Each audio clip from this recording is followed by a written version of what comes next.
आपके अपने लोकप्रिय चैनल उगन महादेव ज्योतिष केंद्र यूट्यूब चैनल पर मैं पंडित संजय शुक्ला शास्त्री आप तमाम दर्शकों का सत सत नमन वंदन अभिनंदन करता हूं। दर्शकों, आज आपके बीच में इस वीडियो में उपस्थित हुआ हूं बहुत ही महत्वपूर्ण जानकारियों को लेकर। शिखा बंधन चोटी रखने का क्या महत्व है। आप पंडित जी लोगों को देखते होंगे पीछे मोटे मोटे शिखा रखते हैं, आखिर इसका क्या महत्व है। इन विशेष जानकारियों को प्राप्त करने के लिए आपको वीडियो को अंत तक देखना होगा। इस वीडियो में मैं बताने जा रहा हूं कि शिखा रखने से क्या क्या लाभ होते हैं। अगर आप पहली बार इस चैनल से जुड़े हैं तो नीचे लाल वाले बटन को दबाकर चैनल को सब्सक्राइब कर बेल आइकन जरूर दबा दें, क्योंकि मैं प्रत्येक दिन इस चैनल पर पूजा पाठ से संबंधित विशेष जानकारियां अपलोड करता हूं, जिसका नोटिफिकेशन के द्वारा सर्वप्रथम जानकारियां आप तक पहुंच जाएगी। और हाँ दोस्तों, वीडियो को अधिक से अधिक लाइक और शेयर जरूर करेंगे, साथ ही साथ चैनल के कमेंट बॉक्स में अपनी प्रतिक्रियाएं जरूर देंगे। तो लीजिए दर्शकों, आपके बहुमूल्य समय का ध्यान रखते हुए चर्चा को मैं आगे बढ़ाता हूं। दर्शकों, हिंदू धर्म का छोटे से छोटा सिद्धांत, छोटी से छोटी बात भी अपनी जगह महत्वपूर्ण और कल्याणकारी है। छोटी सी शिखा अर्थात चोटी भी कल्याण विकास का साधन बनकर अपनी पूर्णता व आवश्यकता को दर्शाती है। शिखा का त्याग करना मानो अपने कल्याण का त्याग करना है। जैसे घड़ी के छोटे पुर्जे की जगह बड़ा पुर्जा काम नहीं कर सकता, क्योंकि भले ही वह छोटा है परंतु उसकी अपनी महत्ता है। शिखा न रखने से हम जिस लाभ से वंचित रह जाते हैं उसकी पूर्ति अन्य किसी साधन से नहीं हो सकती। दर्शकों, हरिवंश पुराण में एक कथा आती है वह ताल जंध वंश के राजाओं ने शक, यवन, काम्बोज, पारद आदि राजाओं को साथ लेकर राजा बाहु का राज्य छीन लिया। राजा बाहु अपनी पत्नी के साथ वन में चला गया। वहां राजा की मृत्यु हो गई। महर्षि औरवे ने अब उसकी गर्भवती पत्नी की रक्षा की और उसे अपने आश्रम में ले आए। वहां उसने एक पुत्र को जन्म दिया जो आगे चलकर राजा सागर के नाम से प्रसिद्ध हुआ।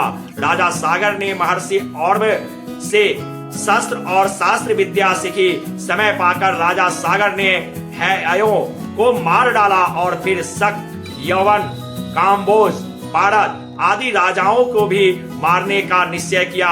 ये शक, यवन आदि राजा महर्षि वशिष्ठ की शरण में चले गए। महर्षि वशिष्ठ ने उन्हें कुछ शर्तों पर उन्हें अभयदान दे दिया और सागर को आज्ञा दी कि वे उनको न मारें। राजा सागर अपनी प्रतिज्ञा भी नहीं छोड़ सकते थे और महर्षि वशिष्ठ जी की आज्ञा भी नहीं टाल सकते थे। अतः उन्होंने उन राजाओं का सिर शिखा सहित मुड़वाकर उनको छोड़ दिया। प्राचीन काल में किसी की शिखा काट लेना मृत्यु दंड के समान माना जाता था।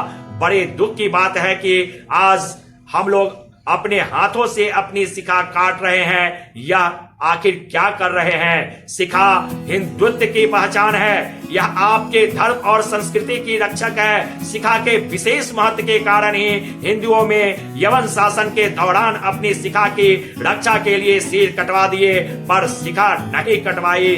डॉक्टर हायबमन कहते हैं, मैंने कई वर्ष भारत में रहकर भारतीय संस्कृति का अध्ययन किया। यहाँ के निवासी बहुत काल से चोटी रखते हैं, जिसका वर्णन वेदों में भी मिलता है। दक्षिण भारत में तो आधे सिर पर गोखुर के समान चोटी रखते हैं, यानी गो का जो पैर का खूर होता है उसके समान शिखा रखते हैं। उनकी बुद्धि की विलक्षणता देखकर मैं अत्यंत प्रभावित हुआ।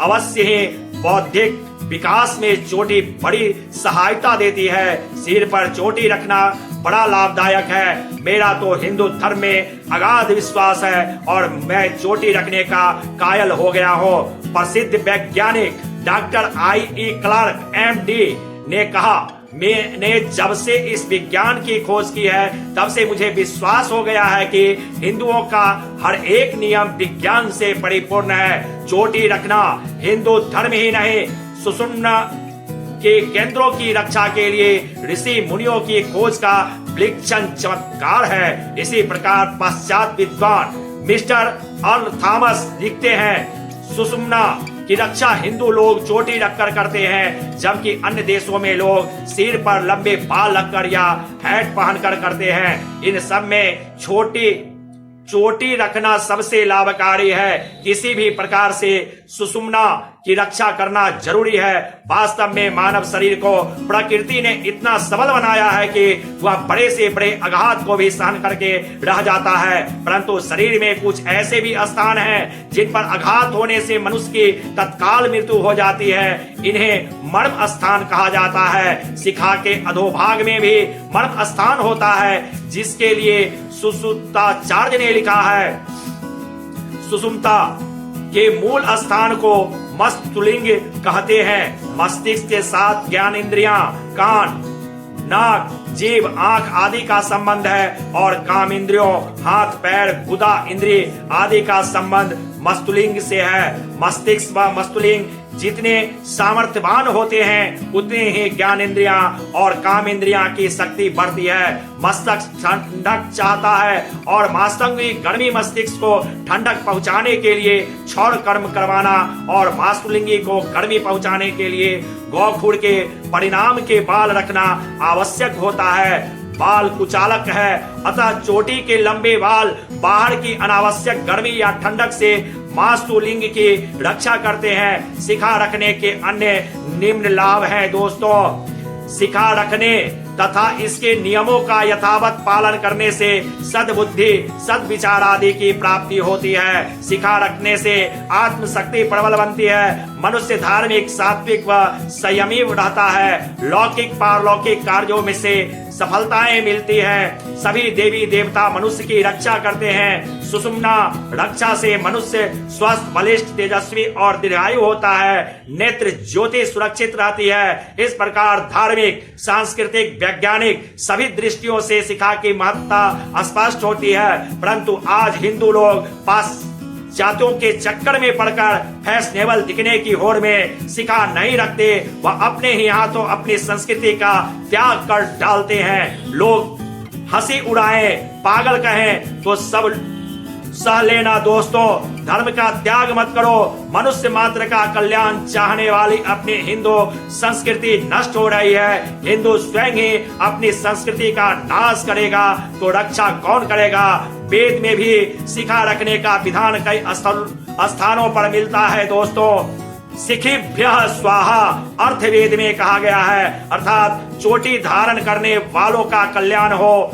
यशः से श्रेय शिखा यजुर्वेद में कहा गया है, अर्थात यश और लक्ष्मी की प्राप्ति के लिए सिर पर शिखा धारण करें। याग्नि के गौर्दिनी मार्जनी गौक्षु वक्ष शिखा यजुर्वेद कंठ सखा में कहा गया है, अर्थात सिर पर यज्ञाधिकार प्राप्त को गौ के खूर के बराबर, गौ के जन्म बछड़े के खूर के बराबर स्थान में चोटी रखनी चाहिए। केशानां शेष कर्णं शिखा स्थापनम केश शेष कर्णम इति मंगल हेतु हो। बहुमूल्य समय निकालकर इस वीडियो को देखने के लिए समस्त मित्रों को बहुत बहुत धन्यवाद। अगर यह जानकारियां आपको अच्छी लगी हो तो प्लीज इस वीडियो को अधिक से अधिक लाइक और शेयर जरूर करेंगे। आपके घरों में देवाधिदेव महादेव की असीम कृपा बनी रहे, यही मंगलमय कामनाओं के साथ फिर अगले दिन आपके बीच से उपस्थित होता हूं। तब तक हर हर महादेव।